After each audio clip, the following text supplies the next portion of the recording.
बिस्मिल्लाहिर्रहमानिर्रहीम। अस्सलाम वालेकुम प्यारा दोस्तों, एक नई वीडियो सां गॾु अवां जी ख़िदमत में हाज़िर आहियूं। प्यारा दोस्तों, निगहत नाज़ ऐं मुमताज़ मौलवी जे इश्क जा चर्चा कुछ साल अॻु में उरूज ते हुया, पर निगहत नाज़ ऐं मुमताज़ मौलवी जे विच में जुदाई थी वई। इहा जुदाई छो थी?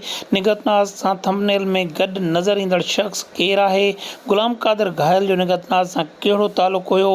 मुमताज़ मौलवी ऐं निगहत नाज़ जे विछड़ण जो सबबु आख़िर कहिड़ो हुयो? मुमताज़ मौलवी जे वेझे साथी इन राज़ तां पर्दो खंयो आहे, जेको राज़ अॼु असां अव्हां खे हिन वीडियो में ॿुधाइण वारा आहियूं। उन खां पहिरियां अव्हां खे गुज़ारिश आहे त चैनल खे सब्सक्राइब कयो ऐं बेल आइकन खे दॿाए नोटिफिकेशन ऑल ते करे छॾियो, त जीअं हर नई ईंदड़ वीडियो अव्हां ताईं पहुचंदी रहे। त प्यारा दोस्तों, हलूं था अॼु जे वीडियो जी तरफ़। जी हाँ दोस्तों, गुलाम कादिर घायल, मुमताज़ मौलवी, निगहत नाज़ ऐं थंबनेल में निगहत नाज़ सां गॾु ईंदड़ इहो शख़्स, इहे सभु राज़ जूं कड़ियूं आहिनि।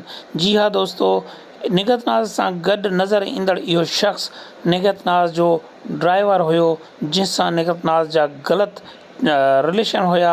ऐं उन खां पोइ इन ॻाल्हि जी ख़बर गुलाम कादिर घायल खे पई, पर गुलाम कादिर घायल मुमताज़ मौलवी सां बेवफ़ाई कंदे मुमताज़ मौलवी खे इहा ॻाल्हि न ॿुधाई ऐं उन पिणु निगहत नाज़ खे ब्लैकमेल कयो ऐं ब्लैकमेल करे निगहत नाज़ खे इस्तेमालु कंदो रहियो। जॾहिं मुमताज़ मौलवी खे इन ॻाल्हि जी ख़बर पई त काफ़ी देरि थी चुकी हुई, इन ॻाल्हि ते मुमताज़ मौलवीअ पंहिंजूं राहूं निगहत नाज़ खां जुदा कयूं। निगहत नाज़ मुमताज़ मौलवी खे काफ़ी मरतबा फ़ोन बि कई ऐं मिनथूं पिणु कयूं त अहिड़ी का ॻाल्हि न आहे, तव्हांखे ग़लतफ़हमी थी आहे। पर मुमताज़ मौलवी निगहत नाज़ जी हिकु बि न ॿुधी।